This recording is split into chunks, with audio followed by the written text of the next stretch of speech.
Estamos con Elmer Cuba, socio director de Macroconsult, para conversar sobre cuáles son las perspectivas de crecimiento en el país. Hola Elmer. Hola, ¿qué tal? Un gusto ¿Cómo estar acá en el estás? programa. Bienvenido. Mira, comencemos viendo qué ha pasado este año, ¿no? Sí. Perú venía creciendo arriba del 6% el año pasado, una cifra cercana al natural, al potencial de Perú hoy en día. Sin embargo, ha sufrido shocks que nos van a llevar a crecer solamente 5% este año. Ajá. ¿Cuáles son estos shocks?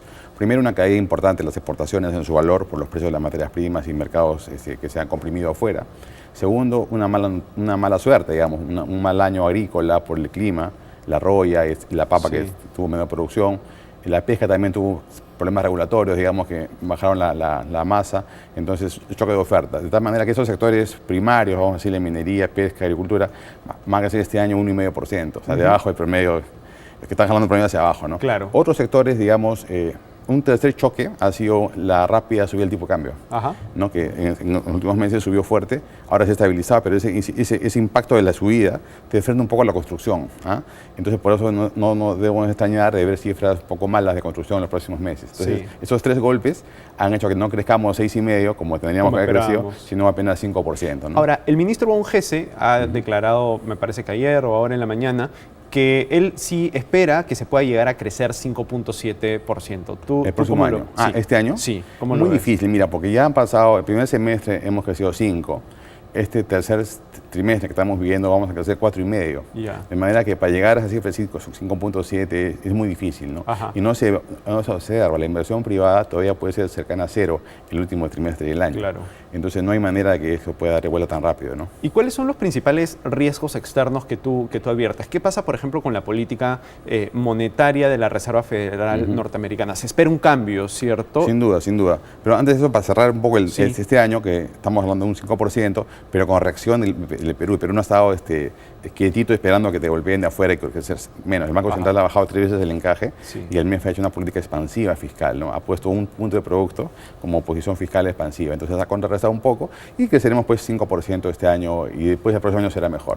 Ahora, pasando lo que tú me dices, los riesgos del próximo año, ¿no es cierto? Básicamente son externos, tienen que ver con el comportamiento de Estados Unidos, si realmente va a salir de su problema de desempleo, que todavía sale muy lentamente, y de qué velocidad va a ser la retirada de la política monetaria, que va a tener dos capítulos, ¿no? Un primer capítulo va a tener que ser, dejo de emitir a la velocidad que estoy emitiendo, es decir, en vez de fabricar 85.000, fabricaré 75.000, 62.000, hasta que termine de fabricar. Pero después tengo que retirar eso, ¿ah? No puedo dejarlo ahí. Claro. Tengo que comenzar a retirar ese paquete y el QE2 y el QE1, ¿no? Entonces tenemos para años, quizás 3, 4, 5 años de retirar el estímulo. Entonces tenemos todavía mucho pan por rebanar. Sí. ¿Y qué sucede con China? Porque yo veía ahora una declaración de Samuel Gleiser que decía que al contrario de lo que se cree, el desaceleramiento de China puede ser bueno para Perú porque Perú puede convertirse en una suerte de potencia como líder manufacturero. ¿Tú lo ves así o sí deberíamos temerle a una desaceleración de China? China está pasando a crecer un promedio de 10% en 20 años, ellos quieren crecer ahora 7,5%, y ya está ocurriendo, este año van a crecer 7,5%, y sin embargo el cobre ha mostrado estabilidad. Esa es la mejor noticia para Perú, o sea que el cobre ha mostrado su resistencia a esta desaceleración china, y eso es una buena noticia porque sigue siendo un precio alto. Si tú ves el oro y el cobre hoy día, ¿cuánto están hoy día? Con este mundo digamos, lento, son niveles por encima del boom del precio de los metales. O sea, ese fin del ciclo de los metales no ha llegado. Eso es un invento de alguien que quiere hacer noticia, pero en verdad no es así. Quiere dar malas noticias. Estos precios de hoy, que están con este mundo creciendo apenas debajo de 3%, como dice el Fondo Monetario, son precios altos. Y Perú está a punto de duplicar su producción de cobre. Entonces, eso se debe estabilizar. Ahora, China, en verdad, es un gran socio de Perú. Nos compra materias primas, pero pronto nos va a comprar muchos alimentos. O sea, el futuro en los próximos 20 años, ¿no es cierto? Perú, aparte de vender minerales, tiene que vender agroindustria. Ahí tenemos toda la costa, tenemos mucha agua como país para derivarla hacia la costa, que no se vaya del Amazonas, y mucha mano de obra, mucho clima, mucho sol. Entonces, digamos, el segundo bien importante va a ser ese, ¿no? Y va a que venderle a China, porque China además va a consumir más y va a invertir menos. Claro. ¿Ves otro riesgo en el frente externo?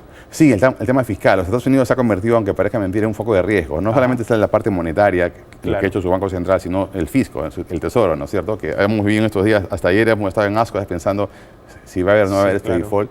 no ha terminado, solamente esta es una tregua transitoria de dos partes que están cansadas, pero siguen pensando lo mismo ambos extremos, y eso se va a renovar, y cada año va a ser así. ¿Por qué? Porque Estados Unidos no ha cerrado su déficit fiscal. O sea, cada año va a tener que ir a pedir ¿Y es posible que lo cierre? ¿Que cerrar qué? El déficit fiscal norteamericano. Sí, sí es posible, pero hay que hacer algo. O sea, solo no se va a cerrar. Los optimistas piensan que se va a cerrar solito. O sea, con el crecimiento económico, ¿no? Es como un niñito gordo que dice, cuando crezca, no va a ser gordo, ¿no? Claro. Entonces, el crecimiento te va a bajar el problema.